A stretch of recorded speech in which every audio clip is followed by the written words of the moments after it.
Hello, তো আজকে বন্ধুরা আমি নতুন একটা নিয়ে চলে এসেছি। এর নাম হলো এনইউ রিপাবলিক বক্স 20। এটা হলো একটা 20 ওয়াটের স্পিকার।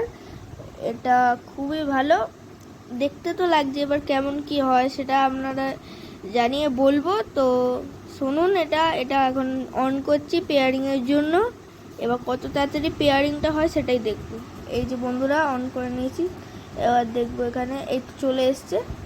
এখানে আমরা কানেক্ট করে দেখছি। এখানে কানেক্ট করে দেখার পর পেয়ারিংয়ের অপশান চলে এসছে। 5 সেকেন্ডের মধ্যে পেয়ারিং হয়ে গেছে। ব্লুটুথ তো খুবই পছন্দ। এবার দেখে নেবেন আপনারা যে আছে যে এটা কানেক্ট হয়ে গেছে। আর এর সঙ্গে আরেকটা কথা, যে আপনি যখন করবেন এটার সঙ্গে আপনি 4টে স্টিকারও ফ্রিতে পাবেন, দেখে নিন। আর এটা বোর না করে তাড়াতাড়ি সাউন্ডটা আপনাদের শোনাই।